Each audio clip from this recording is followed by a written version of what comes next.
everyone, welcome to Trend Talks, and today I have the pleasure to talk with Edurne Zoco. She is based in Geneva in Switzerland, and she is the Executive Director Clean Technology and Renewables at IHS Markit, a company you probably well know for its market intelligence services. Edurne has over 15 years of experience in renewable energy sector, previously worked at Trina Solar in various positions like strategic marketing and market intelligence. And she worked for Mediasat in market research and Kellog Institute doing market and data research. Welcome, Edurne. Thank you very much, Edwin. It's a pleasure to talk with you again. Pleasure is likewise, Edurne. Let's take it ahead with the first question from my side. What are the predictions from IHS on the global market for this year?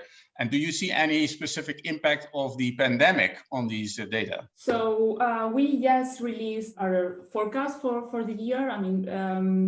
We are anticipating a very strong year for renewables, a record year, not only for solar, but for renewables in general. And at this moment, we are projecting 30% growth year over year. And I have to say that 2020 was not as originally anticipated as when the pandemic started. So we are expecting very strong growth, of course, led by Asia. China will be again the biggest market in 2021 after a very strong 2020, and there will be other markets in the region driving growth like India and Japan. In the US as well, we are anticipating very strong growth. As you know, the ITC was extended for another 2 years, so that will give additional time to developers to install. So we are also expecting around 30% growth in the US. And of course, last but not least, Europe. It has been proven very resilient, and we are expecting massive growth over 50% in 2021, yes, led by some countries in Southern Europe like Spain and of course Germany, the Netherlands, France, all the big markets. So actually, there is not that much of an impact if you look at this data. So in 2020, the impact was mostly that at the beginning, the supply chain was really impacted, and there was delays in transportation, in manufacturing, and in logistics.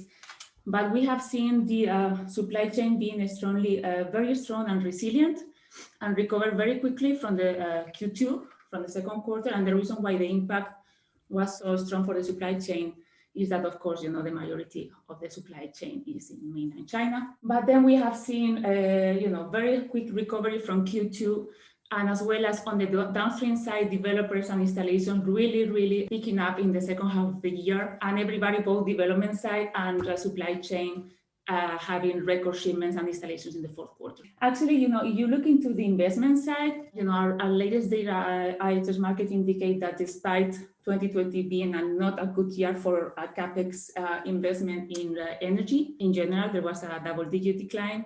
However, renewables CapEx increased in 2020 year over year. So that gives you an idea. And of course, cost declined year over year. So if CapEx increases, that there was an installation record in 2020. And if you look at technology, do you see any specific trends on that side, changes or shifts? Our view at IHS Markit is that this year is not a particularly technology breakthrough year. We do expect, for the most part, a consolidation of pre-existing trends. By that, I mean, of course, on the module side, absolute dominance of PERC monocrystalline technologies, increasing efficiencies, consolidation of trends on larger wafer and larger modules, and an increase on bay facility, especially once the current issues around solar glass get sorted out throughout the first half.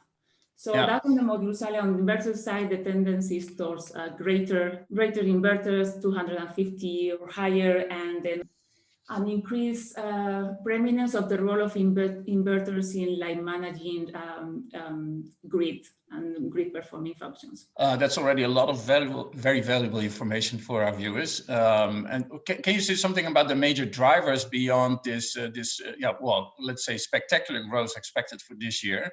Is this subsidy schemes, or is there something else going on? Renewables has been an outlier, right, in 2020 in terms of performance. Not only renewables, but the whole clean technology in general. And by that, I mean battery energy storage application. We also had a record. Hydrogen projects, low carbon hydrogen projects also growing in the year. So it is an industry where a lot of capital is being diverted towards this industry. And if you look at company valuations, it's very clear that this is a hot area for the investors. In terms of like the drivers, the long-term drivers are still the same. There is a need for energy in many regions of the world because they are growing, especially in Asia. And there is a need for energy that is resilient, that is independent from fuel price fluctuation. And also the good thing about the renewables and the sector is that it creates a lot of jobs in the markets, in the local markets compared to other energy industries. And that will be a priority and is a priority of governments, especially in this recovery period after or during COVID. So that would be like the long-term or the global. And then, of course, last year we saw some additional short-term incentives for like the situation in Vietnam with a good feed-in tariff and a deadline, also the ITC extension in the US, etc., that created some short-term incentives. I also want to take the opportunity to talk on a different topic with you, Edurne, is about gender diversity. Have you noticed any trends or changes in the conversations on this topic throughout your career in the renewable energy sector? Well, that's a great question, Edwin. I would say, as you said in the introduction, I've been in this industry for over 15 years. And I would say that probably the biggest change has been an increased awareness about the fact, that about the topic in general, and not only for the solar industry. This is general for the energy industry and, of course, for the society in general.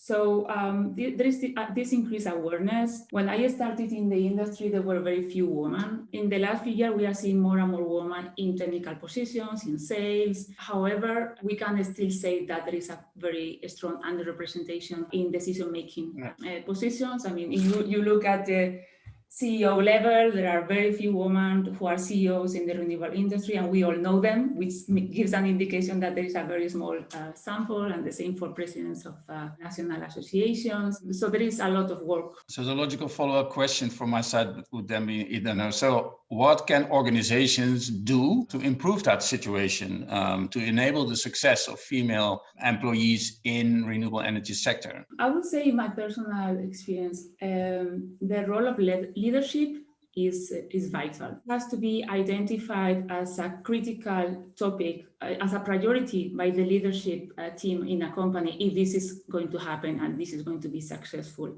And if this becomes a priority for the leadership of the organization, then that naturally will cascade down into the rest of the organization. But of course, you have to walk the talk. Right? And I think something that is very effective is to have some clear goals of, where would you like to be in 5 years as a company? Where would you like to be in 10 years as a company? And what your plan is. And there are many things you can do in order for women to increase the representation of women.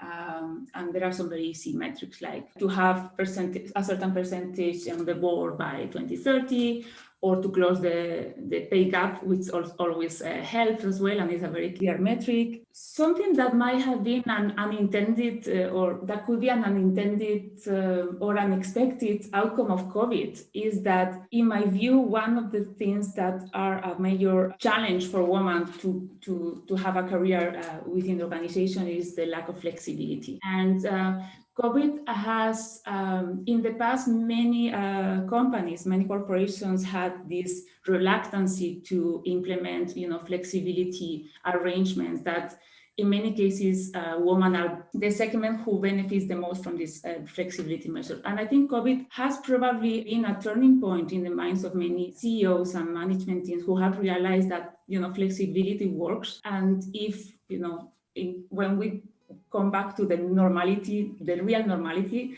this kind of arrangements and flexibility is maintained. I think that could be a very powerful tool for women. Thank you very much, Edwin. It was a pleasure talking to you.